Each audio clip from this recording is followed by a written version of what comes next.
Welcome back to another episode of the Fanatic Brackets. I am Nick, your host. With me, as always, is my co-host Joel. Today, in this bracket, episode number 12, we are joined by none other than from Ruthless Talk. Please welcome James. James, how are you, man? How's everything? Good. What's up, fellas? How y'all doing? Doing good, doing good. Can't complain. Thank you again for joining us for this bracket. You came up with this topic of the greatest returns, and obviously plus the 16 participants. Was there any, specific reasons why you chose this topic and participants, or is there anything that you thought of that was like, oh, this is good for the bracket? Well, first and foremost, I appreciate you guys having me on here. It's an honor being on your platform, first and foremost. Thank you. Man, I think, and obviously, looking at y'all's, brackets that y'all have done in the past. By the way, great content as well. I do enjoy watching these brackets and stuff. It's always entertaining, kind of something a little bit different that's published out in the wrestling community. So I do like that, and I was doing a little bit of research of that, and just wrestling returns in regards to just wrestling. I think it just kind of just popped in and just good discussion, good debate in regards to that. Because when you think of pro wrestling, when you think of big moments, you think of wrestling returns. And I know just a handful of these I know that are, some people may have good memory of, some people may not have some good memory of. And I will say this is going to be very tough.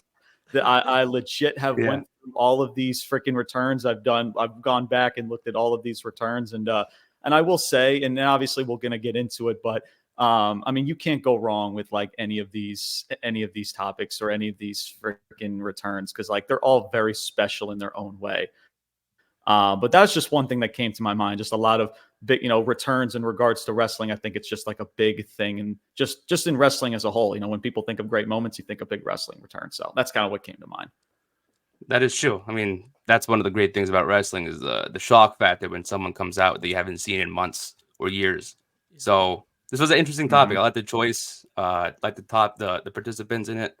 So yeah, basically for those who are listening or watching, not seen an episode in the past of the Fanatic Brackets, the gist of this show is that we're going to each go down bracket by bracket, giving our opinion on which return was better between each participant in the matchups. Whichever participant gets 2 or 3 votes in the matchup, obviously between the 3 of us, we'll move on to the next round, all the way to the finals. And then we shall see from there who wins the entire bracket. Again, this is an opinion-based show, so there's really different ways we can look at this. There is no right or wrong ways. It's just our opinions and our opinions only. So if we get any hate comments, it's our opinions. Don't come at us. Right. So yeah, we're going to get straight into it. The first matchup, James, since you're our guest, we're going to start off with you, my man. The first matchup we got here is Triple H's 2002 return from Monday Night Raw going up against Shawn Michaels' return that same year. I believe it was also on Monday Night Raw. James, in your opinion, who had the better return between these two? So I think when it comes to like every single matchup, I think it comes in different ways. And obviously a lot of people have different ways to look at it. I look at Triple H, and obviously when you think of big returns, something that's memorable, right? I think that's the first thing that at least comes to my mind about a return, how memorable it was, as well as casual fans. That's one thing about my platform, is like looking into the thought process of a casual fan, and just, and how also it impacted the company as well in regards to WWE, as well as the participant, as well as the superstar. And that includes both Triple H and HBK. I'm going to say Triple H, and here's why. Again, man, and I'm sure a lot of OG wrestling fans that were part of, early Ruthless Aggression era, maybe, part of course, the Attitude era. That pop is just freaking legendary, as well as the torn quad. I think that was a tremendous little comeback. And I think that this as well, and it's kind of like I guess you could say a trend as we go further along this bracket. If you remember, like Triple H was at that time was known as the top, or one of the top heels in the company. And I think that was a stretch in regards to when he came back and he had that reception. That's when it kind of clicked in a lot of people's minds. Like, man, like this dude can be a top baby face in the company, not just a heel, but also a top baby face. And with Shawn, and again, I like Shawn, and that was also tremendously special in a way to where it brought a lot of a new era of fans that don't know much about Shawn Michaels, because he was gone for 4 years before that.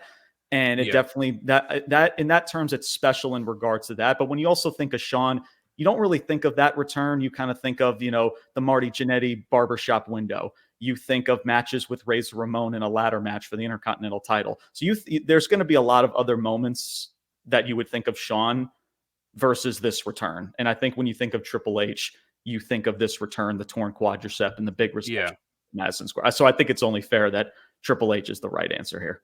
Yeah, I'm gonna agree with you on that. I think Joel and you've talked about this return multiple times in previous It's one of episodes. my favorites. It's one of Yeah, my favorites. You the could one put thing it that three right stands, there, man. the one put a three. You said Yeah, put it three. the one thing that stands out too, is you also talked about. You made me watch this was the comeback video that he had Oh for this man. return, and Mhm. that like the best way that Joel put it was like it makes you want to go work out and Oh, it makes you want to throw. It makes Oh, you yeah. want to run through a fucking wall. I yeah, love that video Facts, so dude. Yeah. much. Oh man, and I grew up during that time watching it, and it was such a big moment. Like HBK coming back was cool, but he was on my screen for a little bit. Like he was the commissioner for a time, and was like, so I knew him as like a old wrestler. Never saw him wrestle, but he was like an old wrestler that was a commissioner.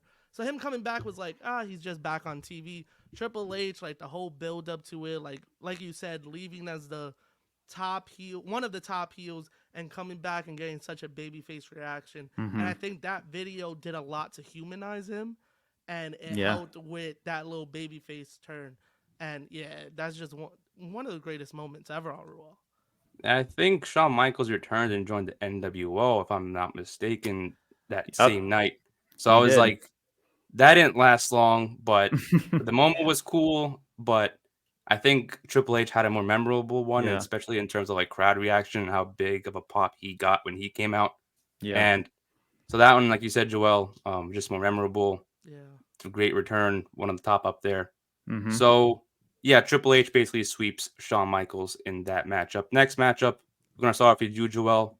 Ric Flair returning in 2001 on Raw, going up against John Cena's return in 2008 Royal Rumble. Who had the better return, Joel? I mean, what could I say? Coming back early from injury, no one knew. Come on, that pop at Royal Rumble was ridiculous, man. Like, was it? This is the year, right? 2008, if I'm Yeah, remembering that was his Mhm. 30. correctly. Yeah, Yep. Yeah, just wow. It was one of those moments that was you heard the music. It was like no shot he's coming through those doors. Like there's no shot it's him, and him just returning like that. I wish like I see the Ric Flair return and it was awesome, but I don't think I got to actually like appreciate it because I didn't know the history of Rick at the moment that I saw it the first time. I didn't know the history between him and the WWE. I didn't know this was like a big moment. But yeah, I just gotta go with John Cena, man. yeah, good answer, James. Who do you think had a better return between the two? I'm gonna agree. I'm gonna say John Cena as well. Kind of a same, it's not really same concept from the last one as well. I mean, when you think of Cena and just memorable moments, you're going to think of that Royal Rumble return coming back early from that. I believe it was a torn pec, if I'm not mistaken, in regards Yeah, to his I believe injury. so. And yeah, and same in regards to Ric Flair. I mean, Ric Flair is great. And I just think that there's just more moments in Ric Flair's career that you'll remember than that return that he had. As well as the same regard, like that return introduced Flair to a lot of new fans that I think definitely led him to another great run in the Ruthless Aggression era. But again, when you think of Ric Flair, you're going to think of, all the promos, limousine, freaking Yep. Rolex, freaking limousine riding, Yeah, jet flying, woo, all those Yep. freaking promos back in the yeah, day, bro. You're going to think of all the stuff with Evolution, and of course, I mean, especially for people like me in the Ruthless Aggression era, you're going to remember his last match with Shawn Michaels. So there's a lot of great moments from Rick, but I just don't think that return is that much memorable compared to his other great moments. So John Cena, when it comes to great moments and just memorable moments, it takes the cake. So yeah. I mean, I'm gonna go on the same page as both of you, John Cena as well. I do think that moment at the Royal Rumble when he returned, in my opinion, was a top three Royal Rumble return, in history. It was great. It got people, off their seats. I don't think anybody expected that. Like you said, Joel, he came back early than what he was supposed to come back, so that was completely caught off guard. Even watching it back now, John Cena's return from that year's Royal Rumble was it still gives me goosebumps, even though we've already know what happened, obviously, after that and before. So, a moment, what is it now, like 15 years ago, and it still gives me goosebumps to this day. That says a lot about what happened that night. And Ric Flair, I'm too young to even remember that, so I wasn't even a fan then, so I couldn't be like not knowing. I didn't know what happened. Like I don't know what's going on in that time when you're that young. So I'm gonna have to be fair and give it to John Cena. Had to be that John Cena that year. Next matchup, Shane McMahon from Raw 2016 going up against Bray Wyatt's 2022 return. I'm gonna start off with this one. For me, when it comes to returns, I think Joel and I we spoke about it before we recorded. What makes a great return to me is not just who the person is that returns, but the fact that we hear nothing about them until they come out. Like it's a complete shock factor. There's no buzz around their names. There's no dirt sheets, surrounding their names. Just complete surprise overall. Although I do think Shane McMahon's was cool and his was more of a shock return because I don't think anybody saw that coming. And yeah, Bray Wyatt, his name was kind of graved into our minds prior to that Extreme Rules. I do think Bray Wyatt's was much better of a return because of how involved and engaged WWE made that return with all that QR code stuff and the White Rabbit stuff and everything they made. And even that night when they had all the Firefly Funhouse characters surrounding the ring and how important they made that return feel for Bray Wyatt, who was gone for like, I would say a year, maybe. At that point, they made it feel, like I said, just important for Bray. They made him feel welcome back. They knew that was his home. So even though we kind of, like I said, we had his name already in our minds, we kind of saw it coming, but it just was such a special return for him that I just think it was better for Shane McMahon's like that return that year. So I got to go with Bray Wyatt. James, who do you think would had a better return? Oh man, this is where it gets tough, man. This is where it really gets tough. I'm gonna say that. And you're gonna get heads up a little bit. It's gonna be like that for a couple other matchups too. It's gonna be tough. Oh yeah, dude. It's just the beginning, bro. Absolutely. Yeah. So I mean, obviously, two memorable returns. And I hate to be like, and whoever watches this video in regards to recency bias, but I have to say Bray, and I agree with you, Nick, in regards to I love Shane McMahon. I feel like Shane McMahon gets a really bad rap as of late, but because like he's known as Vince's son, and the stuff that he does just to entertain us, the fans, like he doesn't have to do that. I feel like Shane McMahon just gets a really bad rap a lot, and that reaction that he got when he returned after like 10 plus years, I want to say it was, or something along those lines. Tremendous. But dude, Bray Wyatt, and listen, I'm a Bray Wyatt fan. This is nothing in regards to me being a Bray Wyatt fan. Like you said, bro, like the White Rabbit stuff, the QR codes, the Easter eggs that were planted. And yes, I get it. Like we all saw it coming. Like we knew Bray Wyatt was going to return eventually, but just how everything was done and just how drawn out and how special they made the return of like the Firefly Funhouse, all the characters coming to life. It was just awesome. And it does suck in a way of how this character kind of played out moving forward after the whole LA Knight feud, which kind of sucks. But if we're just talking about the moment, I mean, guys, he got a holy shit chant, for God's sakes. I mean, when you get a holy shit chant, like that's when like you're just beloved by wrestling fans everywhere. And that moment is going to be, just for the test of time, it's going to be memorable. So, but I agree with you, Nick. I'm going to say Bray Wyatt for this one. Yeah, I don't think he even said a word. I think he just said like we're here, and then that's it. And then that's it, bro. Yeah, he takes wild. Bro, he comes out with the lantern, and like immediately people are chanting, "Holy shit!" Yeah, like bro, it's like, and you feel that, exactly, even though you see it coming, it's like you feel it. And I think that's another what makes a great return, to be like, yeah, you saw it coming, but you feel it because of how important Bray Wyatt was to pro wrestling. It shows how much we missed him too, and it's crazy. Exactly, because of how good he is. Not just because we like Bray Wyatt, because he made the company better, because he's so freaking creative. And I feel like a lot of times because he's not a great technical wrestler, he gets such a freaking bad rap. I think it's BS. If people have seen my podcast, people, how many times I've spewed about Bray and just how special he is in his own way.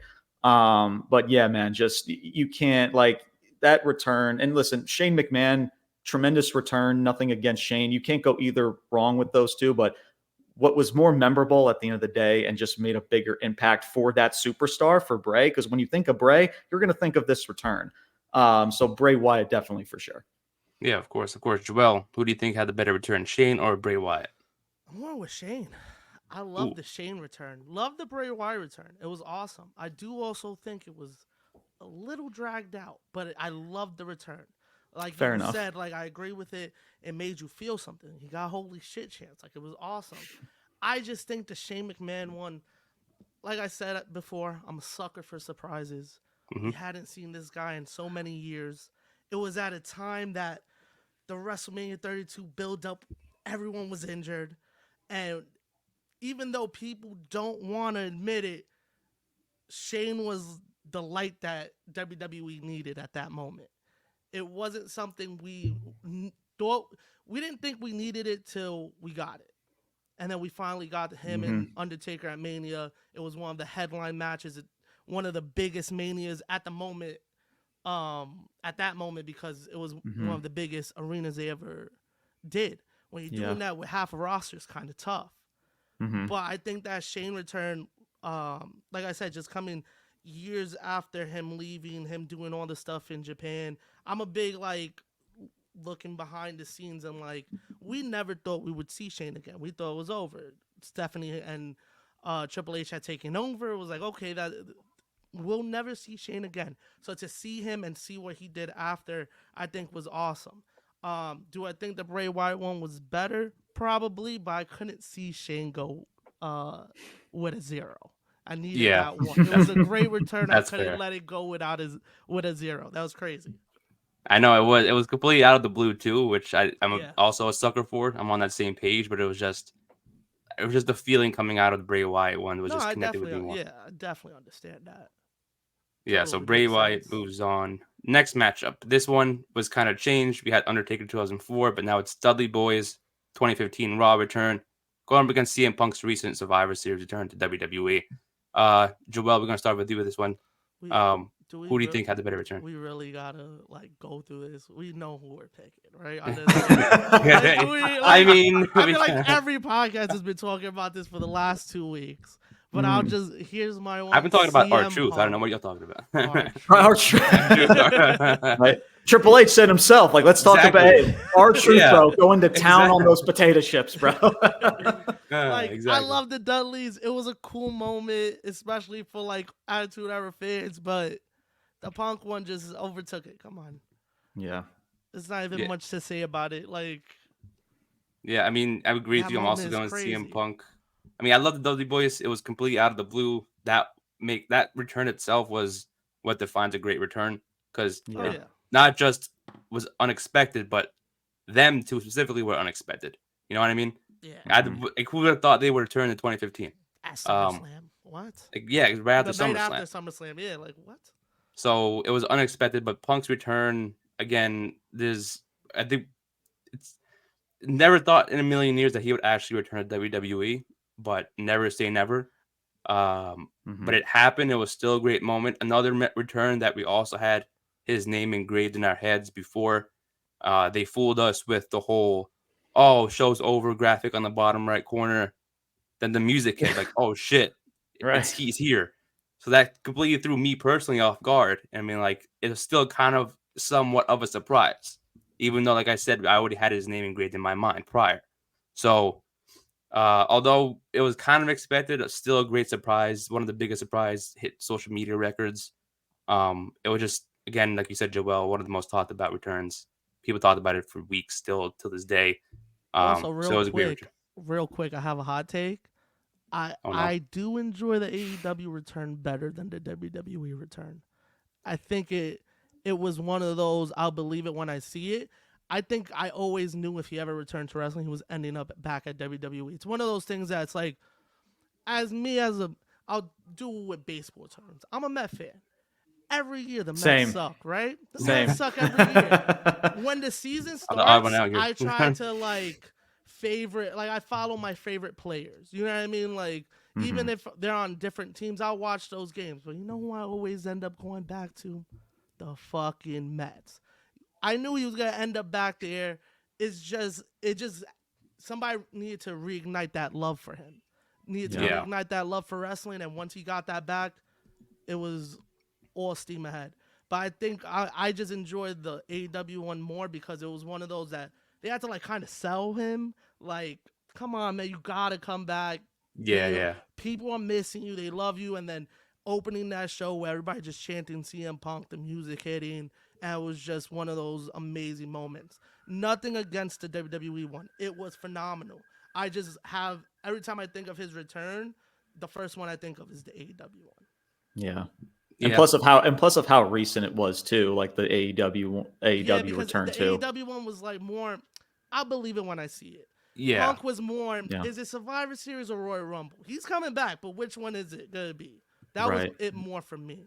So Right. maybe because I had that mindset, I didn't get to enjoy the WWE one as much as other people because I already like kind of had a feeling like he had to come back someday once he got back into wrestling. But yeah, that's just my little hot take. I think the AEW one was just a little better. It's kind of fair. I understand where you're coming from with that, but you know, both of them were great, but great in different ways. Yeah. You know, Yeah, so they're of different returns to enjoy.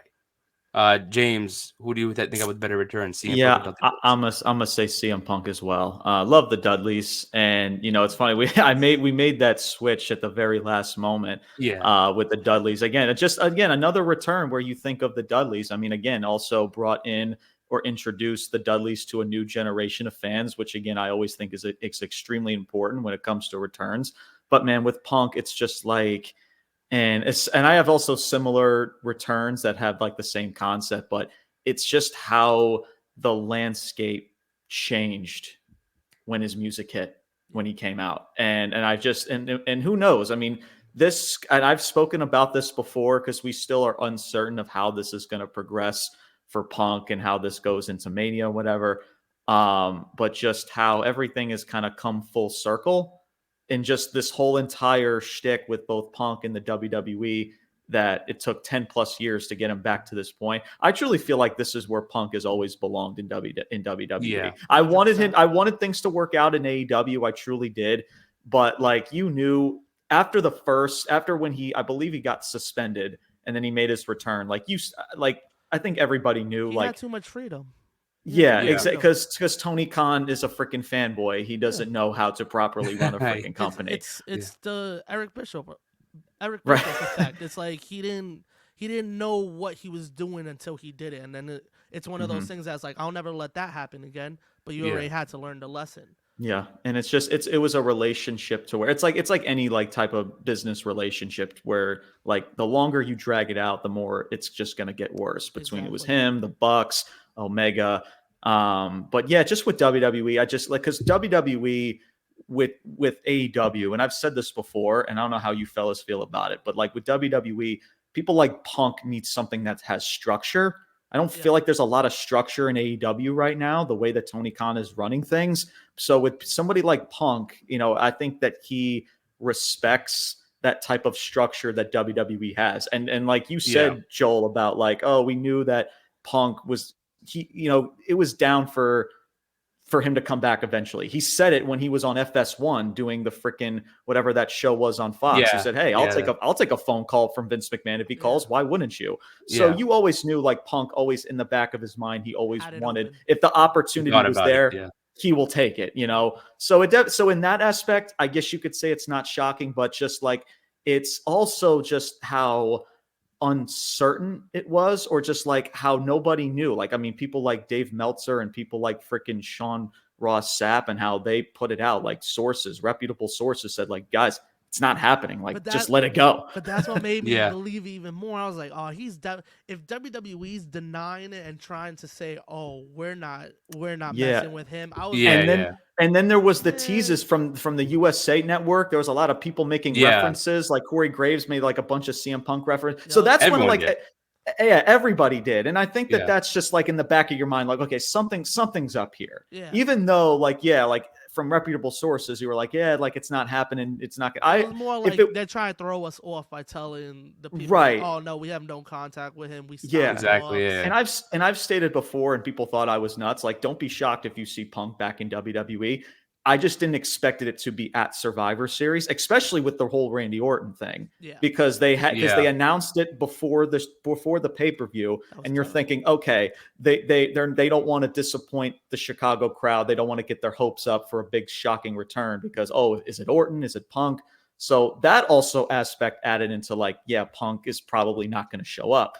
So it just all of that tied into that, as well as just Yeah, how it's changed the landscape, because both with not just Punk but with Orton, it's added such a pulse to just this company that it just Yeah. desperately has needed for a while. And hopefully it works out. I hope it does.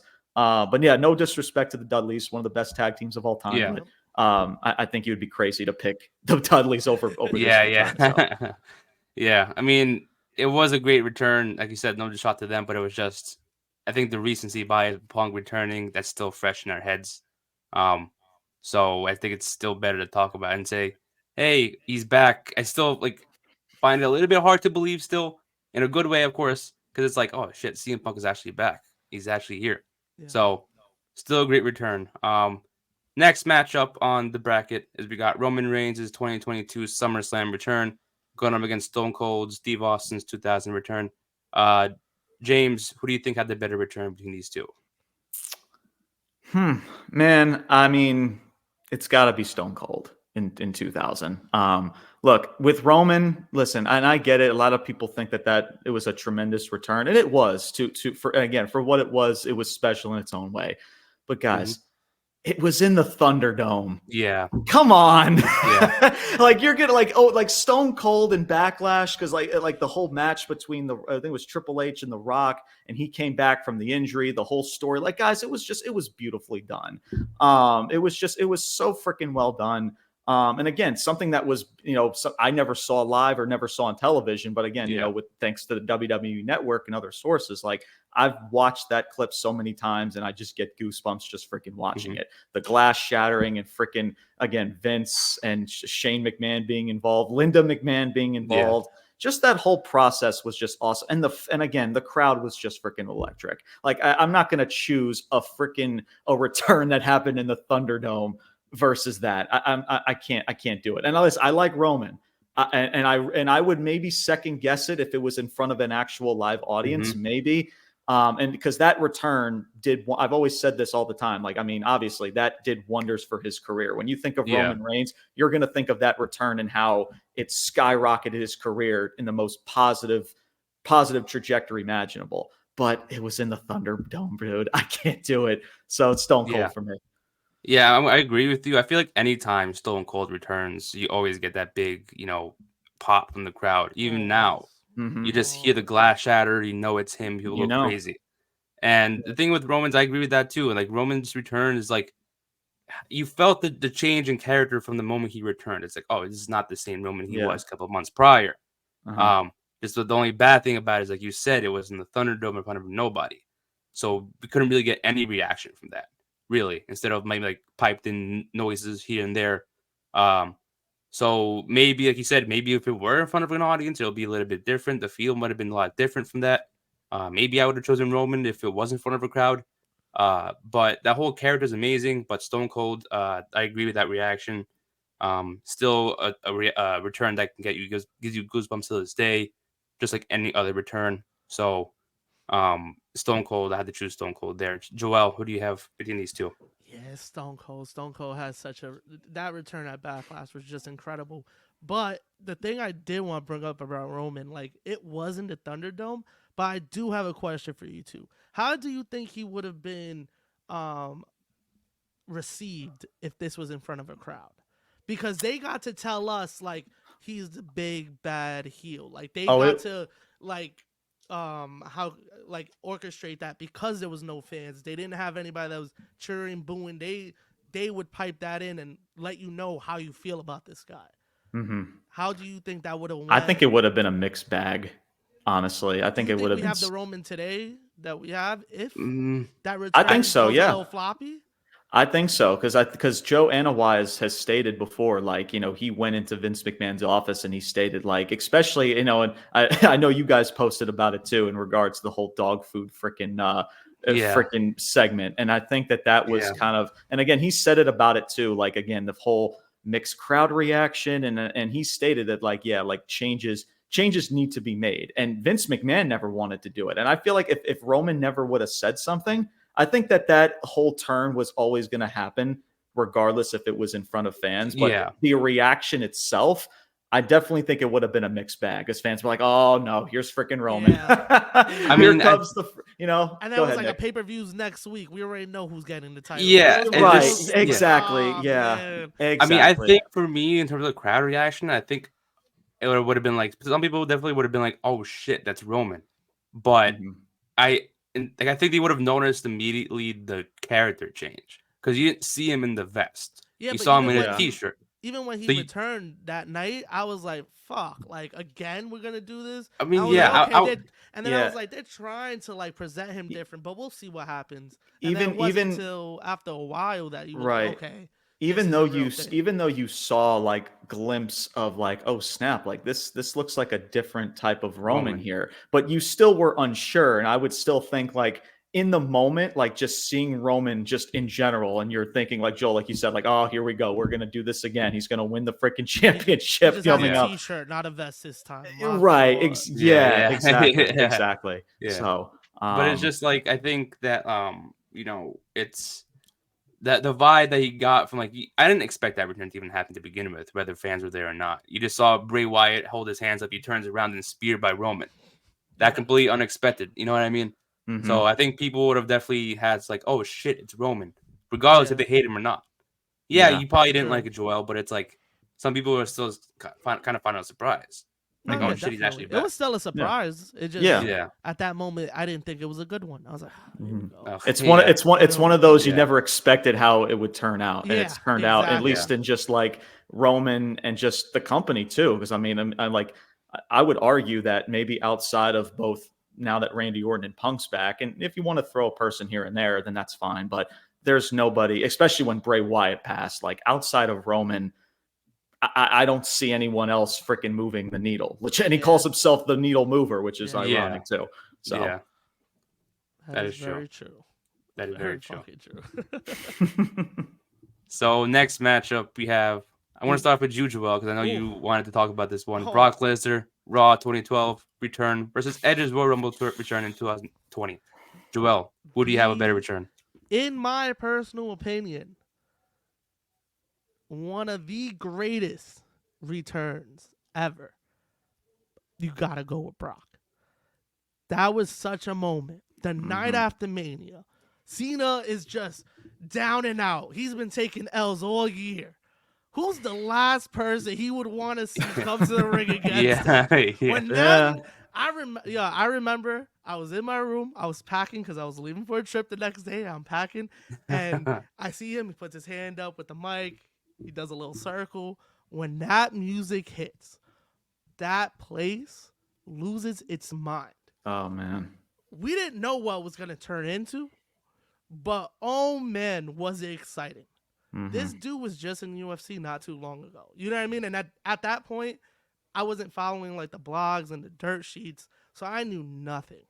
I knew absolutely nothing except Brock was coming back. When he returned, it was just one of those moments that I remember, like, it's so ingrained in my head that I was like, I remember where I was, what I was doing. You know what I mean? Like, I remember it close. It was just such a moment that was like, yo, Brock is back. And it was tough because, like, if you always heard, like, people always talked about Brock, but we forget he was only there for, like, maybe 2 years, if that. So he got a very small run. So when he came back, it was such, like, a moment because it was like, oh, man, we got to see, like, more of Brock. We only got so much of him, and now it's a whole new roster. It's a whole new era. Like, this is different. The only guy that's still here is Cena. Cena and Randy. Those were like the only guys that were really still there. Yeah. But yeah, I even get hyped up when I'm talking about it because I just love that return so much, and it just caught me out of surprise. I love the Edge return. I thought it was awesome. I hate that they fucked up the spear. That was Yeah. horrible. So, By shout out the production team, I guess, because that was horrible. But it was a great moment. Brock was one of those moments that it's like I said, it's ingrained in my head. Like I remember where I was, what I was doing. It was one of those moments. Yeah. Mm-hmm. yeah. I'm gonna go with Edge here because Edge was somebody that I think nobody, like I said with the Shane one, it's like no one saw this coming at all. Like, you saw the countdown, you heard the music, everybody popped, and you would not expect someone who was out for 9 years at that time to come back, recover from a neck injury that not a lot of people can come back from. Yeah. Yeah, people have now with Danielson and Soraya, but it's like, no one thought he would ever come back because he was already retired, gone for so long in the Hall of Fame. So that surprise entrant um, was memorable. Still gives me goosebumps. The crowd went insane. I love the Brock one because you know that moment itself of I like the camera angle when they show like Cena's from like the side view and then you saw the whole Titantron and What a all you saw moment. heard was the old Titantron from Brock and the theme music. Um, but like I feel like I was someone who used to follow a lot of the blog stuff and the sources that from social media, and his name was buzzing around. Although it was a cool moment and he had a great run, but I felt like it was just something I knew was about to happen. Compared to Edges, that was complete shock. Like I said, I feel like that was so unexpected. If you did see it coming, you're lying. Because no one, I guarantee you, no one saw that coming. That Edge would come Oh back yeah, and no. return. So Which one, Edge? yeah, Edge. Like I don't think anybody saw that coming at all. So I have to choose Edge because it was more of a shock for me. Okay. In that point, James, who do you have put in the hot seat? Who has a better return for you? This was arguably the hardest one out Yeah. of this entire first. I mean, God, I've had to like go back and forth for days with this one, Yeah. bro. Oh my goodness. Man, listen, I love Edge. Love Edge. One of my favorites. Randy Orton, Edge, Bray, like those are like probably my top 3, top 4 of all time. And I felt with Edge, just like you said, Nick, with the raw emotion, and you saw, like, you felt it. You felt what Edge Yeah. was feeling when you saw him. Like the tears were almost coming out of his face. Again, a tremendous reaction.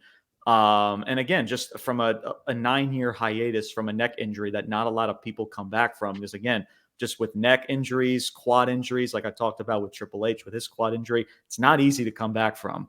Especially with doctors telling him like you're probably never going to wrestle again, and that's just a story in of itself. Yeah. However, I have to go with Brock. I have to go with Brock, and here's why. With Brock, and I said the same thing about Triple H as well as like CM Punk and the landscape. The landscape changed when Brock came out during that time, man. With Edge, I can't choose Edge because, again, like Joel said it earlier, like because of that return, we got tremendous moments and a payoff with Brock facing Cena, squashing Cena at SummerSlam. You saw him defeat The Undertaker at WrestleMania. And again, it brought another layer of Brock Lesnar that not a lot of people from back in the early Ruthless Aggression era that people have seen. With Edge, as great as the moment was, I can't really say the payoff, but the lead up into his return, it led straight into the Thunderdome era. And I feel like a lot of that kind of just killed the vibe and it killed the momentum of that return. As good as that, what was it? It was between Orton and Edge at WrestleMania. Yeah. Oh, man, yeah. It just killed that whole entire momentum in front of nobody, man. And it's not even Edge's fault, but just with Brock, how he came out, it changed the whole landscape. And I know The Rock was there the year prior. He had the matchup, of course, at WrestleMania with The Rock. He was going to go back to Hollywood, at least for that certain amount of time. And now it's just like, okay, now what? And now Brock comes out and that whole landscape freaking changes once Brock came in. And that's just a moment, not just big for Brock and the fans, but for the company as a whole. And I think that's also when it comes to return is like, how much does it impact the company?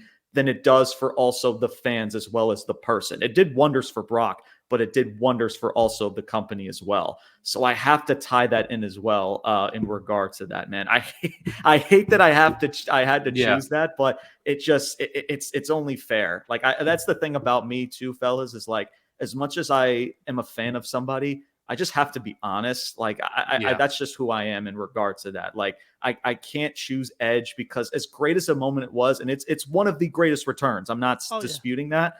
It's just with Brock, it was just, again, the holy shit chant is just, again, I'm telling you, it's one of those layers of a return to where it's like, oh, snap. It's just like the atmosphere just changes. It feels like goosebumps and everything. Same with Edge too. But again, just the change in landscape and what it did wonders for Brock's career. You could arguably say for Edge, like Edge was already made even without that return, honestly. I mean, he's had tremendous matchups with people like John Cena, people like Triple H, people like The Undertaker. So I think he was already made. But with Brock, you can arguably say without him coming back to the company and having moments with The Undertaker, John Cena, and others, what's the trajectory and how we look upon or how we look at Brock Lesnar's career, if that kind of makes sense. So I think that impacts a lot of things in that regard. So that was tough.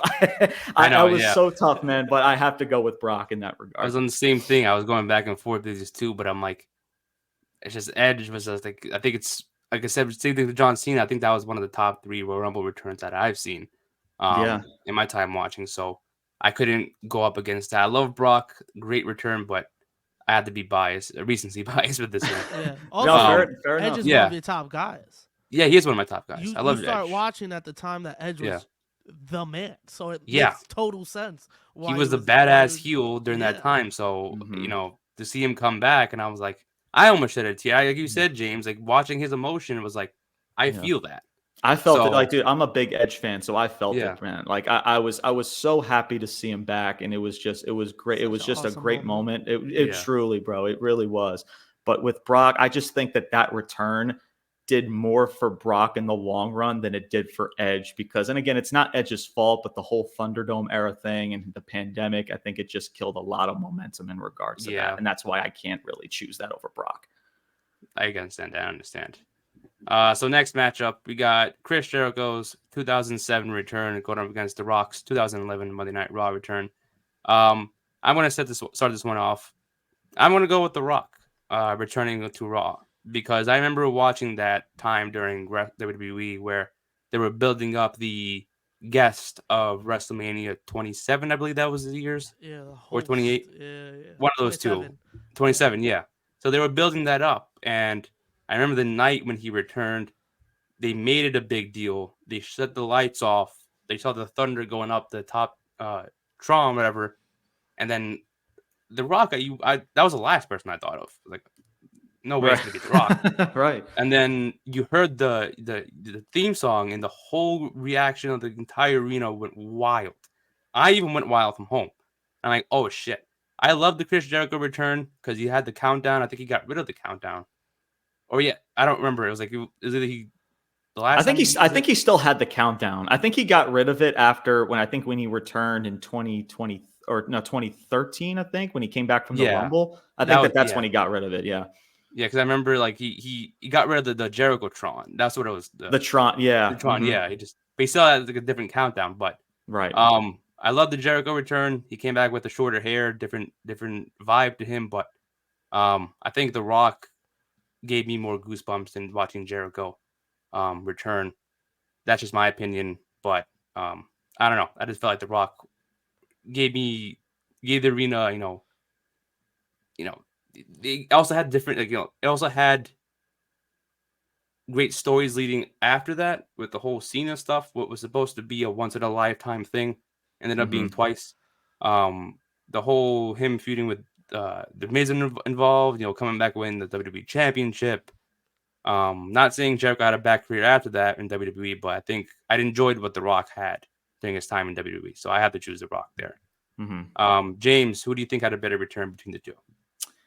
I'm gonna say The Rock as well. Again, no shade to Jericho. I think if you put Jericho with anyone else, I think you can make another stand argument. But guys, like it's the Rock as well. Like Yeah. I mean that whole, and again, it came at a time as well. Like I said the same thing about just earlier about Brock is like the landscape changing in regards to like I know like I have a lot of friends who obviously of course who are slightly older than me that were part of that Attitude Era and how they were drawn back into wrestling because The Rock came back. And I think that return just again, it's that layer to where how special it is, how like fans who had to walk away because I mean, I come from the early 2000s ruthless aggression era, but that like approaching 2010s era, it was a very like just I don't know what the words to describe. Yeah. Joel, Yeah. you're laughing. I know Yeah. you know exactly what I'm talking Yeah. about.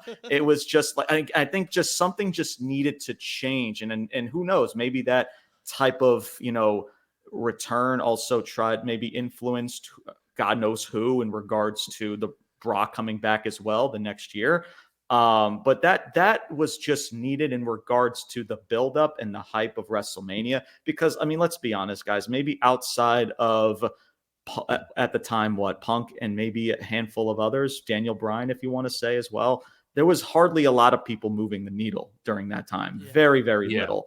And I think with Rock and just how just polarizing he is, just adds a layer and how it brought back so many fans that had to walk away from this product.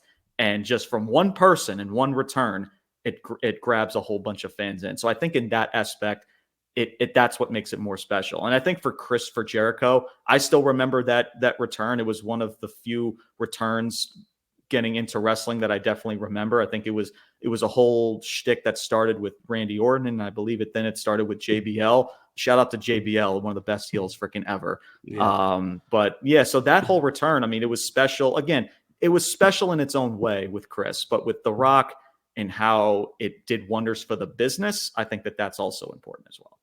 Yeah.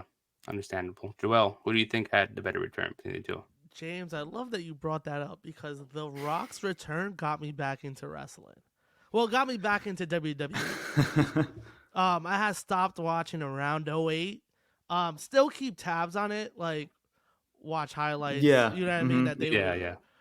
stuff like that, and like I would check out like the big 4 pay-per-views. Yeah. I would still order, but wow, it was a bad time to be watching wrestling. It was Yeah. just, it was pretty. It was tough. Yeah. I stopped watching around the early 2010s too. Yeah, it was just a tough time. So The Rock really got people back into it, and that was a big reason why I got back into wrestling. They were hyping up. We have a host for Mania. I was like, okay. I watched Mania, like that's one of the pay-per-views I watched. Let me watch this episode of Raw. When The Raw came out, that was the time that I started watching weekly television again. That's when I started keeping up with it. And it's crazy how just one person can make that shift. Yeah. Like if that would have not happened, who knows what? You know what I mean? Who knows what WWE is doing right now and what kind of numbers they're doing and what kind of companies are around. You know what I mean? Like it's just weird that like that return sparked a whole new era for WWE. No, absolutely. And just let me end it with this. It's funny you mentioned that too. And like, because like again, same with you, Joel, as well as other people that I know, like they were just drawn back into wrestling just from one sole person. And I'm sure like people will also feel a certain type of way, like, oh, The Rock came back and that's taking TV time away from all these other talents that are busting their ass. Well, to a degree, but again, man, at the end of the day, like it's business. And I understand, like, we feel for certain wrestlers that should be given this opportunity. But at the end of the day, like, if you're producing them on television and it's not working as part of a business, like you have to do these types of things. And if you have an opportunity to bring The Rock back and to grab fans back that left the product and was not watching it, then it's just business, because again, I always say this too, fellas. It's like there's certain people that you give the opportunity when the timing is right to put on television. And then there's some people to where like, we want to see them do well, but they have no business being on television right now. And I think it was just at that time to where, okay, let's at least stretch this out to WrestleMania. We need big headlines. We need big, just momentum. We need big freaking headlines going into Mania. And, The Rock fell into their lap. And I don't blame WWE because, again, you could say maybe it was desperate in a way because it's The Rock and he was pretty much part-time, if you want to say. But it changed the landscape and it changed because by 2011, then again, Brock came back and then freaking 2015, 2016, I thought was also a nice little jump in regards to momentum. I thought the product was slightly getting better 2015, 2016, and then it kind of went down again around 2018, 2019 in that regard. But from that stretch, from 11 to about 16-ish, and it started with The Rock. So in that regard, it has to be the one over Jericho. So 100%. I agree with all of that. That's so true. There was a whole bunch of years that you just like. I don't know that like this that adds up. That's so wild how one event sparks. Changes history. That's fucking wild. So last matchup in the first round, we got the Hardy Boys 2017 WrestleMania 33 return versus Cody Rhodes' return from 2022 last year, WrestleMania 38. Joel, who do you think had a better return between these two? We're going to be super biased here. Wow, that Hardy Boys return was crazy. That's one of my favorite returns of all time. Personally, I got to go with the Hardys. Cody, cool moment, awesome. Can't take nothing away from him. It was just the Hardys. I was so sold that they would never come back. It was like one of those things that it was kind of like a Punk to AEW kind of thing. It was like there was these rumors like the Hardys are showing up. They lose the Ring of Honor belts the night before against the Bucks. I'm like, they're trolling us. Like they're definitely like just fucking with us, making us think they're gonna return because they just didn't even fit the match. It was just that was a ladder match, and it was like, that's the Hardy Boys match. Like if you look at the teams in there, it was the Club, it was Enzo and Cass, and there was one more team. Sheamus and Sheamus and Cesaro. They match up with none of those teams. What are they doing in there? So it was like, there's no way they're coming back. And I was there at the Mania when it happened. Oh man, I have a video on my phone saved, and I'm shaking from excitement. The video's just terrible, but I keep it because it reminds me, that moment was such an amazing moment as a fan and as a, like I said, biased because I'm a lifelong Hardy Boys fan. Like I've been waiting for them to come back to WWE. I hate that it didn't pan out the way I wanted it to. Thought we were gonna get another Jeff Hardy title run, but it is what it is. But I think that was just such a great moment. Cody, again, great moment. I think we just, in my head, again, this takes away from it. I was like, Cody's a WWE guy. Even when he started AEW, I was like, bro, I don't know what you're doing. Like, why are you here? You know what I mean? Like, just go back already. Like, I remember he came into the Bullet Club. He ruined the fucking Bullet Club. I was like, why don't you just go home already? Like, just go home. Then he started AEW. He was on a cool run. I was like, you know what? He's not even going for the title. He's having matches here and there. The Anthony Ogogo thing happens. The promos happen. I'm like, you just need to go back to WWE and maybe they'll appreciate you more. And look at what happened. But it was a great moment, but I can't put it over the Hardy Boys moment. And that's maybe biased because I'm a Hardy fan and maybe biased because I was there. Maybe. No, fair enough. Yeah, James, who do you think had a better return? I'm going to have to disagree with Joel, and I'm going to say it was Cody Rhodes, and here's why. Yes, the Hardy Boys was tremendous. And trust me, I also have a soft spot for the Hardy Boys. Again, that's my era, the Hardy Boys, that whole spiel, matches with frickin' Edge and Christian, that whole spiel and everything. Yeah. With Cody, man, and again, I'm not even a Cody Rhodes fan. This is just something, again, that's just from pure honesty. Again, the change, and I want to stay accurate with these takes, is like, the change in landscape. A guy that was an EVP, right? Freaking the rival company that built AEW from the ground up comes back over to the rival company that is WWE. And I get it. That's pretty, Joel, you said it, like it's his home and everything, but still.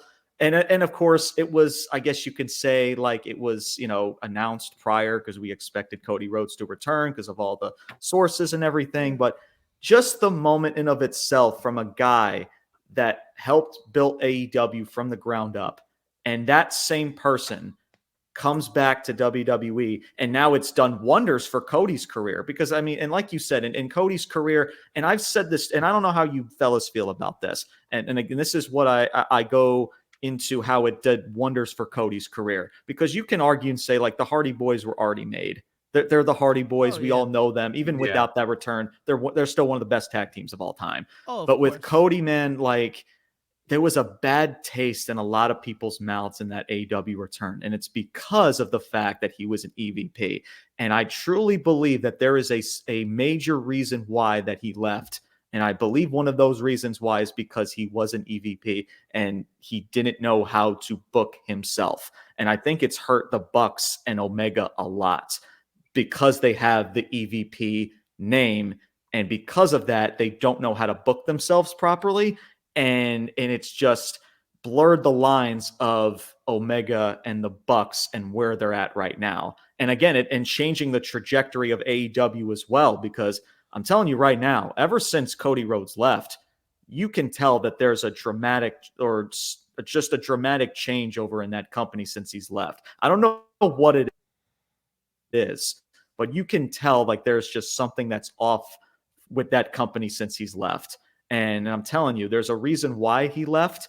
And it's just the moment of him, putting all of his chips into one basket, going back to this company and doing wonders for the company, and how he got that tremendous reaction, and how building up that momentum to WrestleMania, by the way, biggest botch in the history, probably one of the biggest botches in history, him losing to freaking Roman Reigns at Mania. That's a different story for a different day. But I just think that when it comes to how it helped the company, because I want to be consistent here, how it helped WWE, the company, pro wrestling, and Cody Rhodes, I think that return changed and progressed Cody Rhodes' career in such a dramatic way by leaving AEW and going to WWE. So in that aspect, I love the Hardy Boys, love them. And that pop was tremendous. And I know, Joel, you were there, and I felt it even just watching it on TV. Yeah. But I have to go with Cody because it did more wonders. It just did more for his career from AEW than the Hardy Boys in that return, because the Hardy Boys were already made. They were already legends. But for Cody, his trajectory was going the completely opposite direction. And because of that decision that he made, and now he's one of the biggest stars in wrestling today. So, yeah, I mean, I get the point of like how big the Cody Rhodes return was, because the first AEW guy to jump from AEW to WWE, but he was also a WWE guy. In terms of like which one I favorited, because the way I looked at this specific matchup was like, how did I personally react from the returns? And for me, I thought the better one was the Hardy Boys, because again, I said this before, with Cody Rhodes' one, we had his name engraved in our minds. So that was kind of expected to happen. Fair enough. So the Hardys did not even know at all. I don't think a lot of people backstage, the New Day, didn't even know they were coming out. And you saw by their reaction when they announced them to come out. No one had any idea. So the fact that the talent had no idea said a lot too. I couldn't only imagine how it felt in person, Joel, being there. Oh, I probably would have. I probably would have, was shaking the entire time too, because I was shaking at home. I was like, oh shit, they're back. And you could say that both runs afterwards were not great. I mean, for the Hardy Boys, it wasn't great. And I completely understand your points, James, with how much Cody Rhodes means to the company now that he's back. But again, it was tough for me, so I had to look at just the days itself. Both of them were WrestleMania returns, so the two most recent WrestleMania returns, so those are big in general.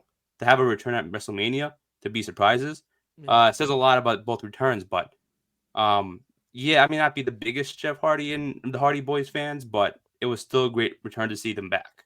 So for me, I have to go with the Hardy. But I love the Cody return. I'm surprised. It meant so much. I thought he was gonna go with Cody. I know it was hard. It was hard because I didn't know which one to choose. This was a tough one. It was hard too. It was a tough one. Yeah. It was tough. I just had to be biased. I was like, and also I look at it as one of the last great Hardy moments Yeah.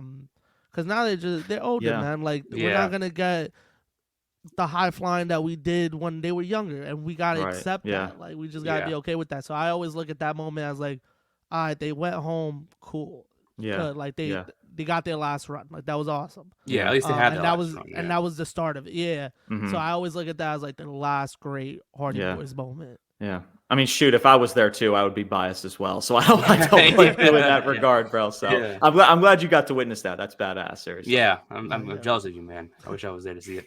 But now into the next round, the heavy we hitters. have Here we go. Oh man, Triple H going up against John Cena from 2008.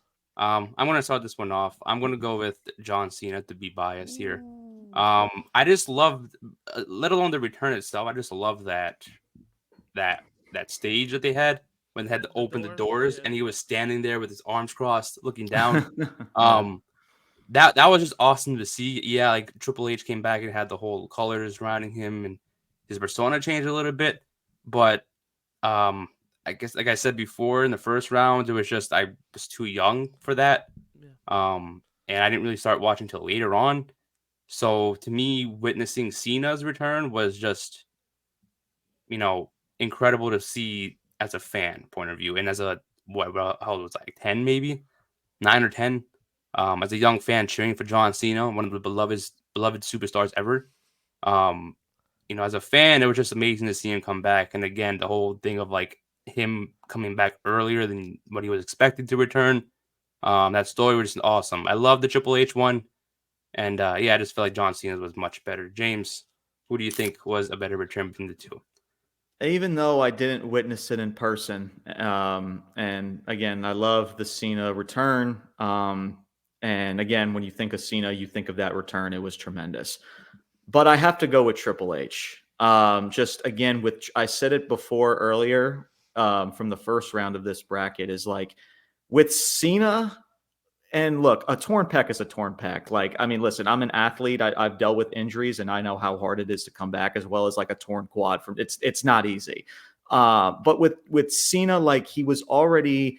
And I never witnessed the whole Triple H return, so I can't speak in that regard. And that's where I kind of want to be fair about this, because if I were to probably experience that, I would probably still end up picking Triple H in that regard. But another reason is that with Cena, I feel like Cena as a babyface was already made.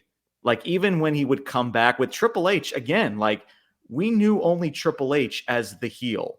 And even from that torn quad, he comes back and he gets that reception. And that was just the moment to where you knew Triple H had a road to be the top babyface in the Ruthless Aggression era, which led to great feuds like Triple H and Randy Orton, Triple H and Jeff Hardy, Triple H and The Undertaker, stuff with DX, people freaking DX getting reunited for another era of wrestling fans. And again, it's just also that injury in regards to, again, we never, when it comes to a torn quad, I don't know how people are familiar with it comes to like the effect of a torn quad. And again, a pec is no joke either. We saw it from Cody Rhodes not too long ago. But man, it's just like you wonder how with Triple H he was ever going to be the same after that injury. And the fact that he became even bigger and better because of it. With Cena, we knew he was most likely going to come back whenever that time was, and he was already made as that big babyface guy in the company. So as great, and listen, I respect Cena for coming back early, like I said, from the first round of the bracket, but I just think again with Cena, with or without that big return, which was the Rumble, I still feel like Cena still would have made himself as the top guy because he was already made as the top guy. But with Triple H as the baby face, we knew he was the top heel, but we didn't know if he could pull off the babyface shtick. And because of that moment, that's when people knew, like, all right, we can put this guy, we can put the Rocket onto his back as one of the top baby faces down the road in the Ruthless Aggression era.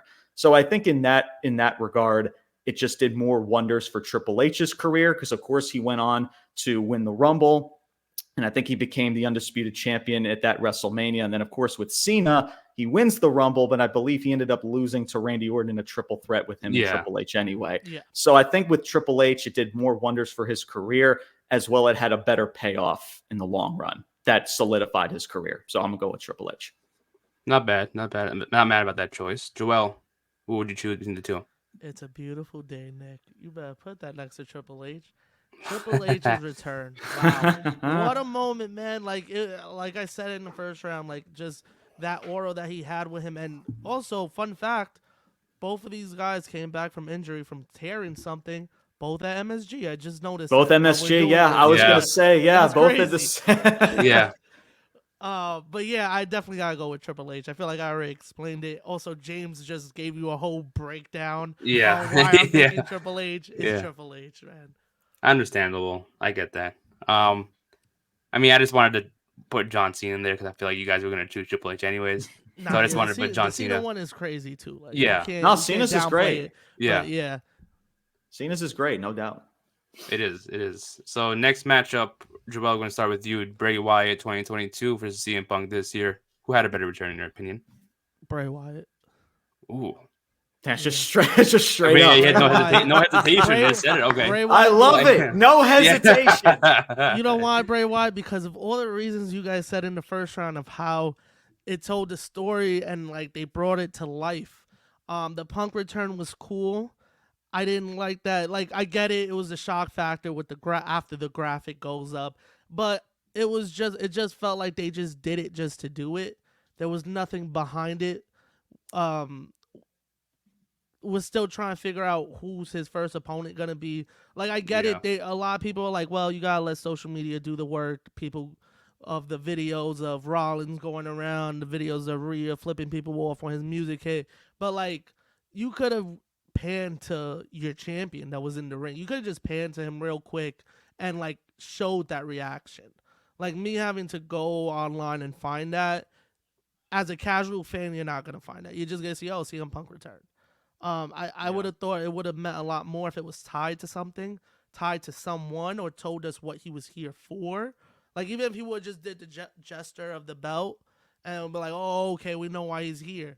The Bray Wyatt one, like you said, the little like hidden clues with the QR codes, like what is that, the rabbit, and people guessing who it is, and finally we figured out after a while it was Wyatt, and then was like, well, when is it gonna happen? It was still, we don't know when it's gonna happen. Like, I didn't even get to watch the return live because I missed this pay-per-view because I was working, and then I found out right after. I was like, fuck, like there was nothing that like gave you, yo, at the pay-per-view he's gonna come out.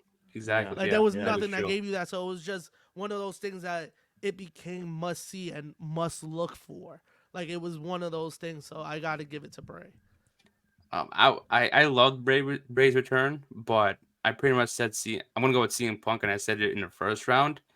Like, till this very second, I still really can't wrap my head around the fact that he's back in WWE, and I mean that in a good way, to where it's like, oh shit, he's really back after saying for tons of years that he was never gonna go back. He never even wanted to wrestle. So I just, to see that and be like, to see him actually in a WWE ring again, and to finally, he looks healthier than ever. A return that broke records on social media that people are still talking about to this day. That says a lot about that return.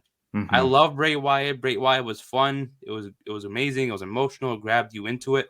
But I think CM Punk's meant more to the business than Bray Wyatt's did. So for that, I'm gonna have to go with CM Punk. James, I'm putting in the hot seat.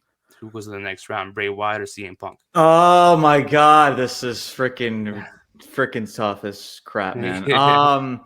God, look, I am a huge. If people know me from my podcast, I freaking adore Bray Wyatt. Rest in peace to Wyndham Rotunda. Freaking love that dude. Words can't describe, like, honestly, how much I just appreciate the guy and just his creativity and everything. Yeah. As well as the return itself. Unbelievable return. And it's something, as a fan of Bray, that I'm always going to remember. I have to go with CM Punk, man. I have to. Because, look, it just...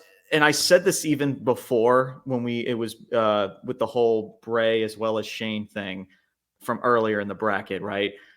It just there's just a bad taste in my mouth of how that payoff of this character Yeah. ended up, right? And like you said, and Nick, I 100% agree with you.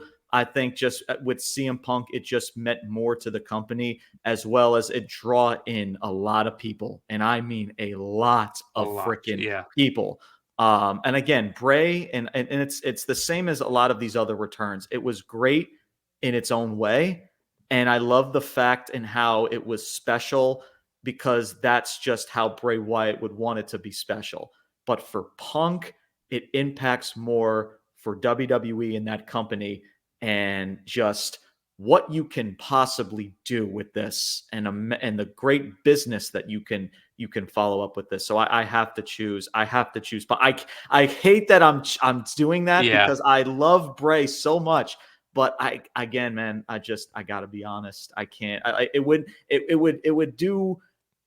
I wouldn't freaking like. It wouldn't feel right for me not to be honest and not go with Punk in this. So. Exactly. I felt the same exact way. I had to be honest with this matchup instead of being like biased with one. This one, because like, I don't know, I just felt right choosing CM Punk because it actually meant more.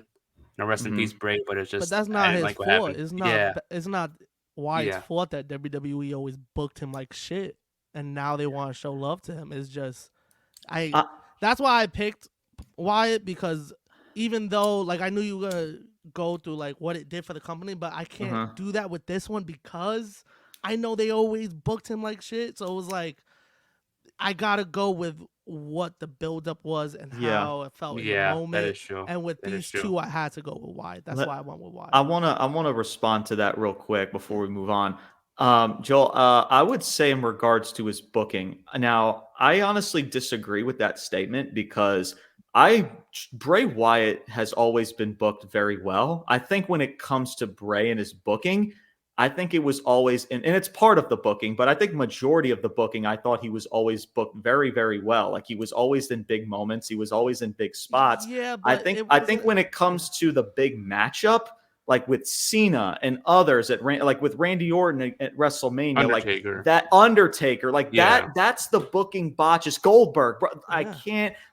Bro, that freaking match against Goldberg, I can't, bro, that drives me up a wall from that decision. There's so many matches that are like, had nothing to do with the booking, but the wrong person won. What are you doing? No, I agree, but I can't say that he was booked poorly, because he was still a big part of the company and a big part of the television shows. Yeah. So I can't really say he was booked poorly, but in regards to, and Joel, but you are right to a degree. The big matchups is what could have made Bray Wyatt good to even great and special, was just that extra freaking little push. Just that little push was just to give him that victory at Mania and against Goldberg. And for some reason, like, they didn't want to do it, because again, I always say this all the time. This company never wants people to feel like they're larger than the company. And I think they saw something in Bray to where, if we book this dude to the moon, then he's going to become larger than the company, because they did it with Punk years ago. And we know how that whole spiel with Punk ended years ago. And I feel like the same thing happened with Bray before Roman Reigns was, his shtick started with the Tribal Chief gimmick. It was Bray Wyatt. And I think that was the layer of Bray trajectory that prevented him from really being the top guy, or one of the top guys of the company. So that's just my idea. 1,000% agree. 1,000% agree. Because even the first Mania with Cena, how are you not giving that to Wyatt with all the build? Bro, honestly, like, I think like the Shield versus Wyatt family should have been saved for Mania. I've been saying that for a year. Like, bro, I went back and watched that match. Like, I don't know how many times I went back and watched that match, and I'm always saying to myself, how was this not saved for Mania? Yeah. How do you not do that? Yeah. And you have him go to, and listen, and the Cena feud was fine, but like, you have him go there to freaking lose to see, like, why? I don't get it. I'll never get it, but it's frustrating, but what can you do? It's just like, bro, he's won one WrestleMania victory, and that was the whole fight. I don't even know if you call it a match. Funhouse. It was the Firefly Funhouse match. Outside of that, he's lost every single WrestleMania. Bro, that is criminal. That is freaking ridiculous. Yeah. Hearing that back, it does sound ridiculous, but oh my goodness, man. just it frustrates me. Yeah. I know. It frustrates Yeah. me. Because it's Yeah. like we all saw like, yo, there's something special about this guy. Why is nobody like doing nothing about it? Why are we just Dude, it's ridiculous. It is, man. man. Shout out Bray So though. yeah, Yeah, shout rest out in Bray. Rest in peace. peace. Rest in Rest peace in to peace. Wyndham. Bray. Much love. Next matchup, you got Stone Cold's 2000 return versus Brock Lesnar's 2012 return. James, in your opinion, who was the better return? Ooh, okay. I'm starting this one off. I'm gonna say, man, so a lot of people who are probably from the Attitude Era are not gonna be so fond with this response, but I'm gonna say Brock.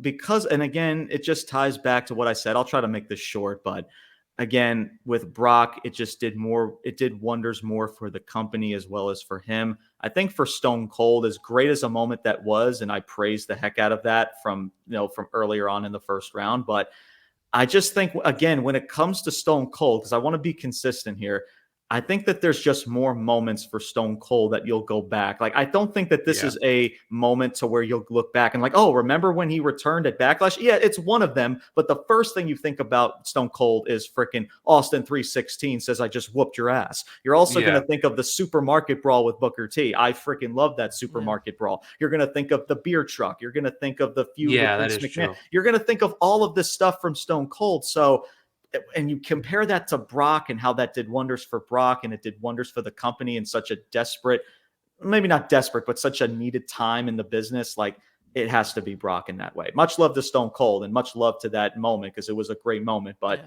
sometimes it's more also about the company and how it did wonders for the company as well as the superstar itself. Yeah, I was gonna say the same. I was gonna say the same thing in regards to Stone Cold. Is like there's so many things you can remember about Stone Cold to where I don't think this return maybe the one that stands out the most. Yeah, exactly. So, and like I said too in the first round, Stone Cold has many returns that have this big pop to it. Yeah. But I feel like I'm gonna go with Brock though because Brock had an amazing return. His run from this point on was the only time I've seen Brock. I didn't see his early days. Yeah. So I didn't really. This run showed me how beast of a man he is. Like I went back and started watching his old stuff, and I'm like, damn, this guy's, has, this is all, I don't know what else to say. This is Brock Lesnar.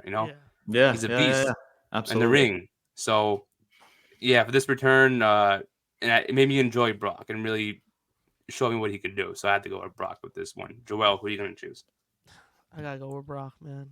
It was just one of those moments. Stone Cold loved that moment. But like you said, Stone Cold has a bunch of those moments. And the big return everybody always thinks about is like the time that he left for like a couple weeks with the, we want the old Stone Cold. And he comes back with the Lions. That's like one of the big moments people think about. So I think more people put that in front of this return. And that's not even on the top of the list of Stone Cold moments. So that says a lot. Yeah. So I got to go with Brock. Okay. Makes sense. Clean sweep for Brock. Joel, we're going to start with you with this round too. The Rock's return in 2011 versus the Hardy Boys in 2017. What a better return. The Rock. It got me back into wrestling. It put that fire under WWE that they needed at that moment, that they really needed at that moment. And even though he was only there for a short time, he made a big difference. But yeah, that moment just I remember the build up around it, and like you said, with the thunder and shutting off all the lights, The Rock was the last person I would have thought was gonna come out. Just for that moment, remembering because the Hardys was an awesome moment. I remember the feeling I had, but The Rock's moment, I also remember being in my house and I was like, whoa, this is in my mind, I was like, this is a game changer. I gotta start keeping up with this again. Yeah. Makes sense. I'm going to choose the Hardy Boys mainly because I think that, the reaction from the crowd, the reaction from the New Day sticks out a lot. They, like I said in the first round, they didn't even know that the Hardy Boys were coming out. The fact that their own talent had no idea and they caught that on tape. I just love that return. I love The Rock's return. It was great. It led to a quote unquote, once in a lifetime. It wasn't once in a lifetime, but the Hardy Boys return just still gives me goosebumps to this day. The Rock does too a little bit, but not as much as the Hardy Boys.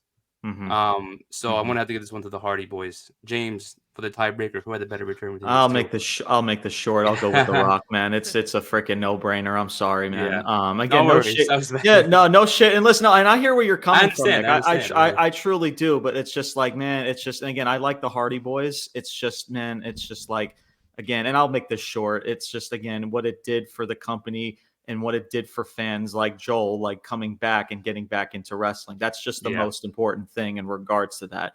And yeah, I mean, you can argue with The Rock and how, like, oh, it was a short amount of time. Well, it was kind of also a short amount of time for the Hardy Boys too, in regards to that as well. But yeah, I mean, you gotta go with The Rock. Like I mentioned earlier, it's just, I think it's a no brainer in regards to that. Much love to the Hardy Boys, though. It was a great moment, and again, it was special in its own way. So.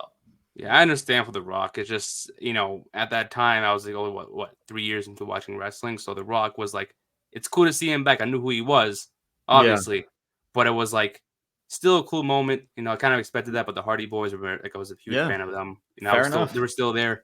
So yeah. Final four now. We have Triple H's 2002 return versus CM Punk's most recent Survivor Series return. I'm going to start this one off, and I'm going to keep it short and sweet. I'm going to go with CM Punk because of, like I've said in the last 2 rounds, it's still talked about, and it's been like, almost 2 weeks later. And I'm still even rewatching it back and back and back. And I'm like, damn, he's really here. I still can't I don't know why. I just can't wrap my head around it. It's like the guy who has been, saying he won't do it. And this is a pure example of that quote, like I said before, never say never. Like, he said he was never going to return, and he did it. Like, it's still shocking for me to hear that and to watch it back. I'm like, damn, he proved himself wrong. But like, it's been what about like 2 weeks, almost 2 weeks since it happened. It's just, it's still like, oh my god, like he actually came back to the company. So yeah, no, it's I hear you, bro. It's freaking, it's still surreal to me too, honestly. Yeah, James, who do you think had a better return between the two? Oh man, I'm gonna go with Triple H. I'm sorry, I have to go with Triple H, and here's why. I just think with Punk, I still think that there's still very uncertainty of how this is going to end up. With Triple H, and again, I still want to be consistent throughout this whole entire thing. It just did wonders for Triple H. It did wonders for the company, and it did wonders for him being the top babyface in the company throughout the whole entire Ruthless Aggression era. And just, again, the moment, the pop, being an MSG, and the comeback, and just everything in regards to how it helped the company and Triple H as a whole. With Punk, yes, it was a great moment, and no doubt it will definitely be a moment that'll be remembered for a very long time. Yeah. And it's gonna be up there with this one, along with The Rock and Brock Lesnar and everyone else's, no doubt. But I still think, as of right now, and who knows, it could change within the next year, 2 to 3 years, in regards to how Punk ends up. But I think as of right now, I still think there's too much uncertainty of how this is going to prolong. The reason I say that, just to kind of carry off of that, is I have my thoughts about Triple H, especially as a suit and tie. I've said it so many times for justified reasons. But I will never go against of paying this dude's respect as the performer. But as a suit and tie, bro, he is petty as fuck. I'm just saying, and I'm just telling you, like, there's just a part of me, like, the only way that this can go in a completely different direction is the egos of both Triple H and Punk. Now, who knows? It's been 10 plus years. He said, no, Triple H has stated he's changed and Punk's changed. So maybe they can put that personal relationship and those egos aside. But it's just the pettiness of Triple H, dude. He did it with Sting. He did it with Sting freaking years ago. He brings him back just for him to beat him at WrestleMania, just because his whole relationship with WCW, because he was a part of the Clique and freaking WC, and he had a hard relationship with people like Brett and others. So like that's the only thing that kind of just is in the back of my mind in regards to that. But it's not even just that; it's just the uncertainty of, we don't know where it's going to go. Sure, it can be great, but it also can end up being a complete disaster. There's just a lot of uncertainty. But with Yeah. Triple H, it's just more certain that it did wonders for the company as well as for him as the top baby face that he knows That's now. also in the back of my mind too, is like, I love the return, but like, again, the back of my mind, it's like, what's going to happen the next couple Right, of yeah. weeks? And that's the only reason why. Outside of that, like, I mean, Punk's, it was a special moment, and it will go down as one of it's up there with Brock, the Rock, Dwayne Johnson, everybody. So yeah, I get it. Joel, tiebreaker, who had the better return? Triple H. Ooh. Triple H. My heart is broken now too. That is that is the number 2 return of all time in my book. Like, they announced that, and he still got the pop he got. Yeah. And even though he was juiced up, wow, homie came back like a brick house. Like, right. That was and ridiculous. again, he was a heel, bro. Like, he was a Yeah. top heel. To get that type of like, that's what also just makes it more special. Because, like, you never knew, like, okay, Triple H is a great heel, but can he pull the babyface character? And, like, that's when you knew. And that's what also just made it ultra special. Not just the pop and everything, because that was great of in itself, but just all of that, man, and how it just the new presentation of Triple H. The new presentation, exactly. Because it was like, absolutely. this is different. This is different. Yeah. Jean jacket, it was like, this is different. This is that was like the start of the game too. So it was like, this is like the new game. Like, we knew the like new the game, game, but like, he was still running around with Vince and stuff. This was like the start of like the real solo run. Of Triple H. Exactly.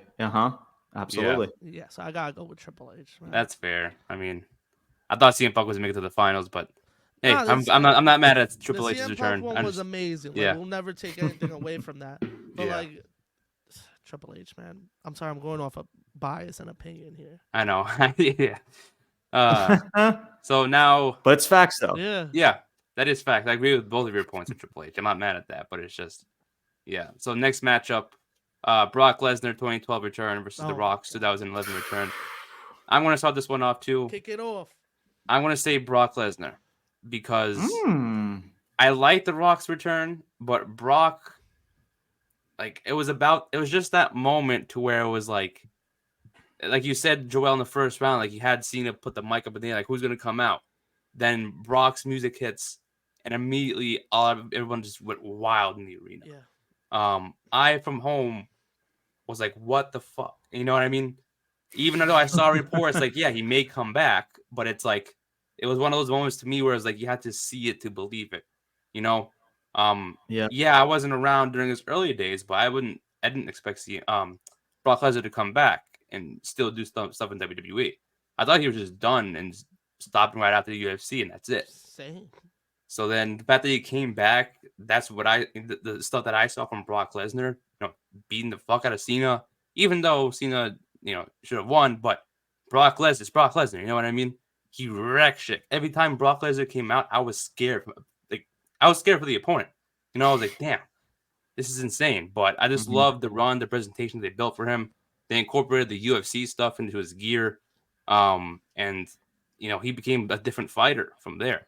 Back in the early days, from what I've seen, he was a big powerhouse dude, just, not just F5ing people, but also powerballing people through the ring. And it's like, now he was just using his submission moves, his grappling, his, striking abilities. You saw a different side of Brock, but he was still a beast.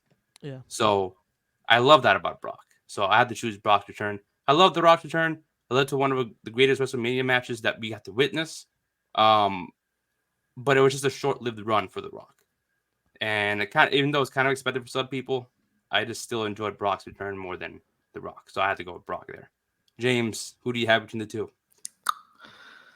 Man. I was afraid we were gonna get to this moment with these two returns. I knew it was gonna happen. It was gonna at some point we were gonna have to make this decision. Right. Exactly, bro. This is where it's really, really tough. Man, and again, everything I mentioned earlier, like, I still mean it in, to a certain degree, right? But I have to say The Rock.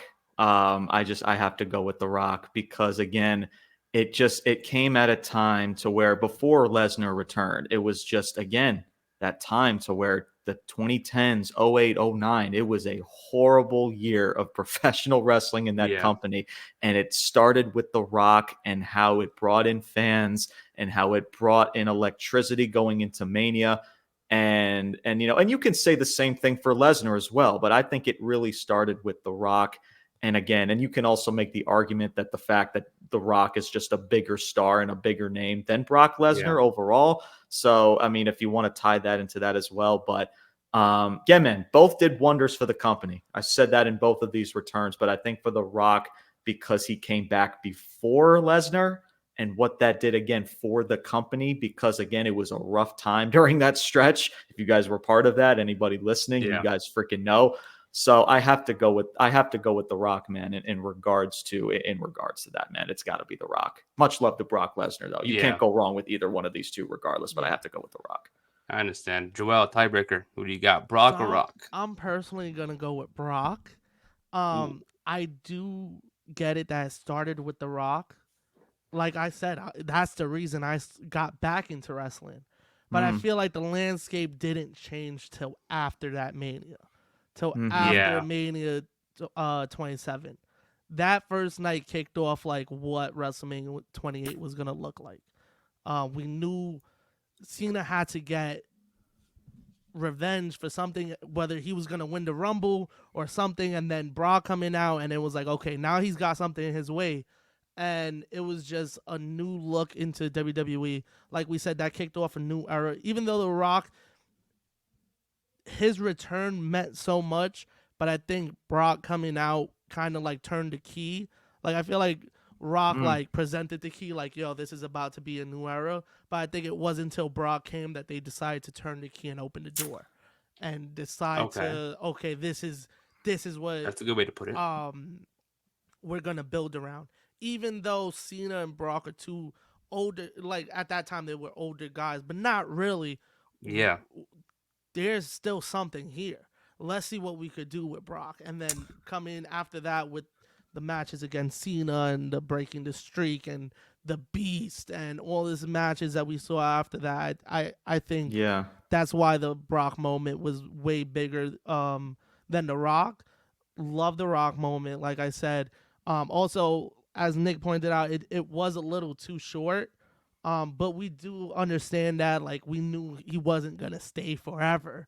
You know what I mean? We're lucky we got two WrestleManias out of him. Right. Yeah, that is true. And a title run. Like, we didn't think. And a title run. Right. Who would have thought we were getting a Rock title run in, 2013? Yeah. Like, that's insane. And he took it off of Punk. Like, that's even more insane. Yeah.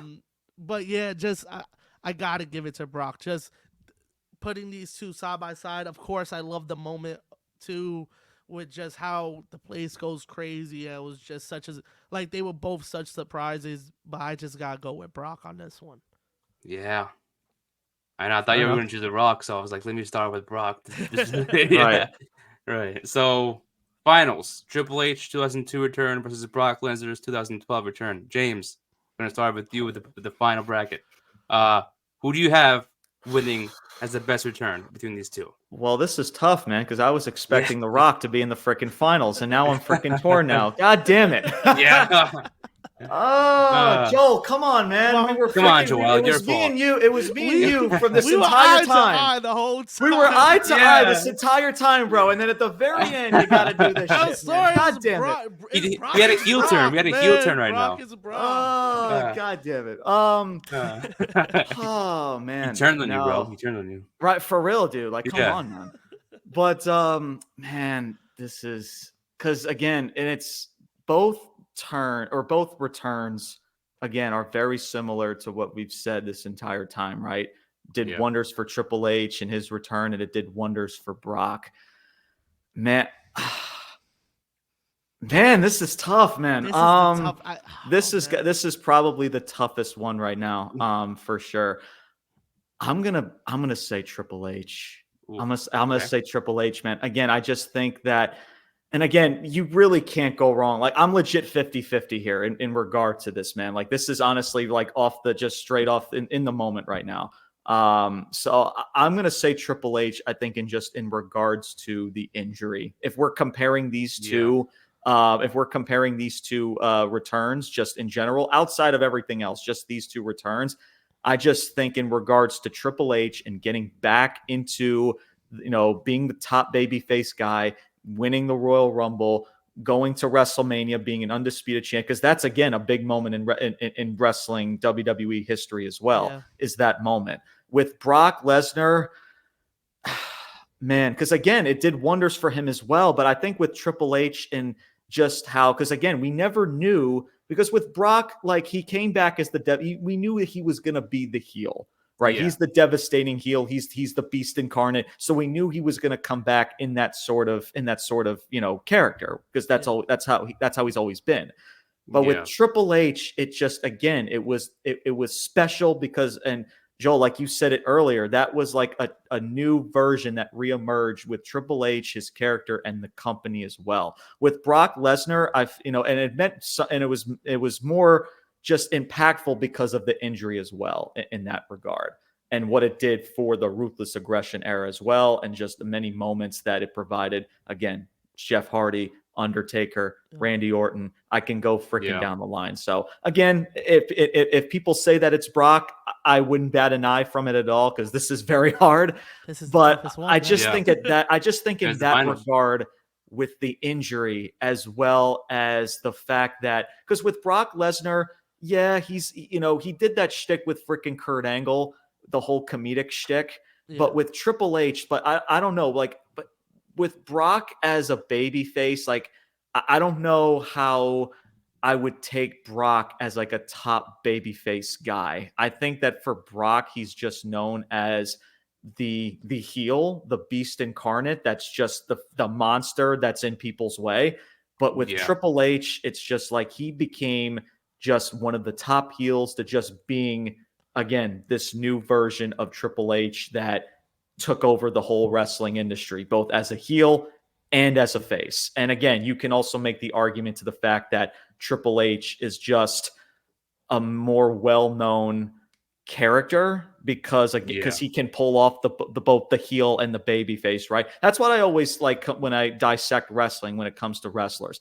Obviously, to me, it's easy to try to be hated, but to be loved as well, to try to both have the crowd hate you and find a way for the crowd to love you, and to be consistent with that. Like, that's a different level. With Brock, I feel like it was just more of like, because Brock Lesnar's funny. He did a lot of funny shtick. And I think that if it was just I don't know, it's just in that regard itself. Like, if I were to build like a roster full of people and baby faces and heels, I would just, like, with Triple H, there's multiple angles because he can pull both off.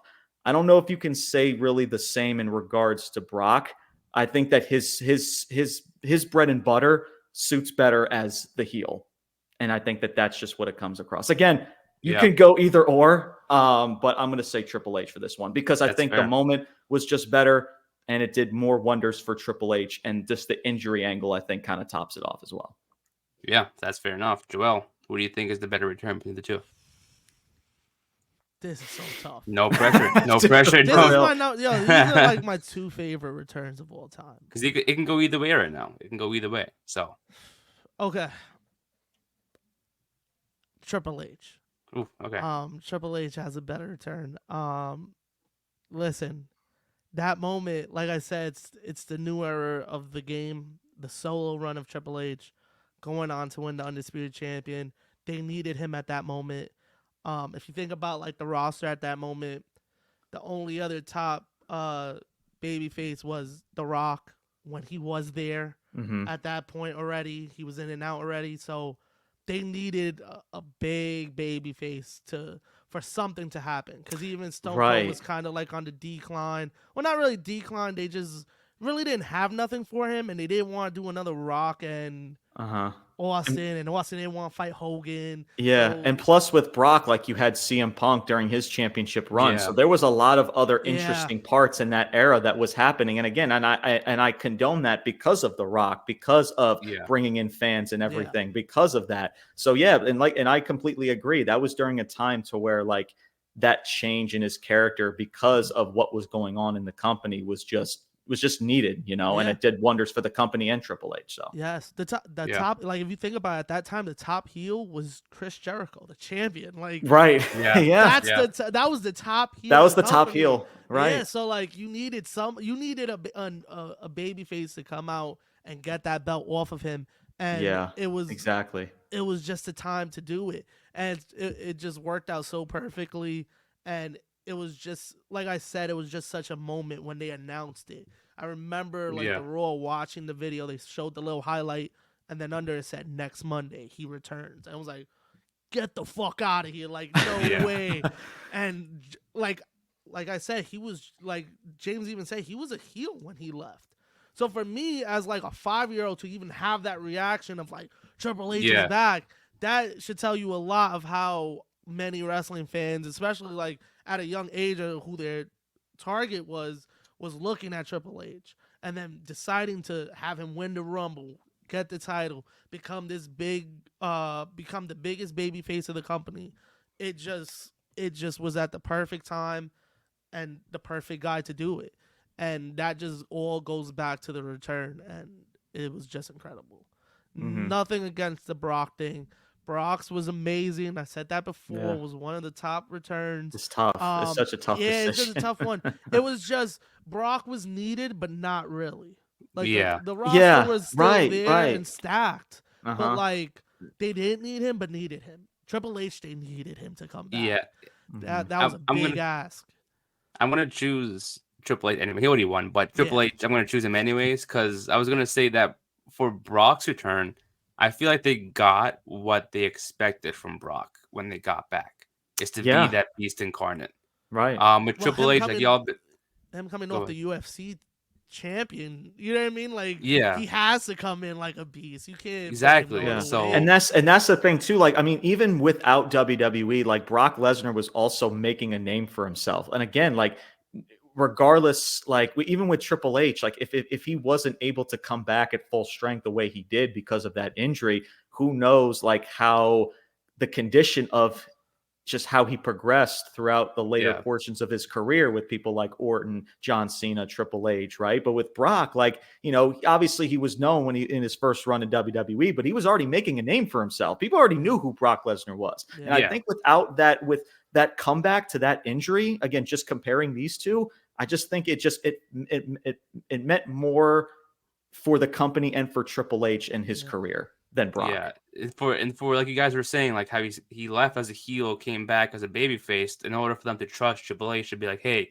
you're gonna be babyface from here on out.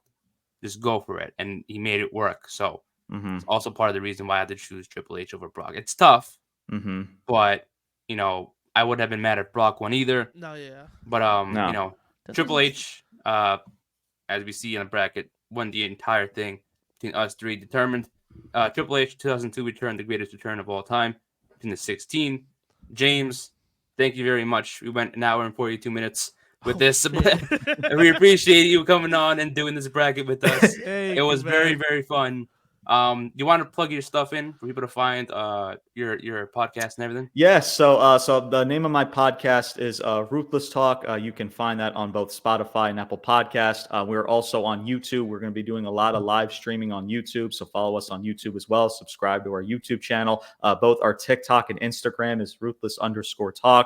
So make sure you guys go check that out. We are right now on a current break, of course, with the holiday season, of course, with wrestling, and there's a lot of little bit of downtime in the holiday season. So we've been taking a well-deserved break in regards to that, but we're going to ramp up episodes starting in January, of course, with WrestleMania season coming up. It'll be our 1 year anniversary. It's officially been a full year of our podcast.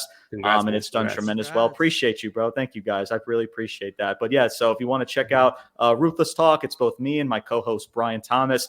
You can check us out both on Spotify and Apple Podcasts. And of course, follow us at Ruthless_Talk.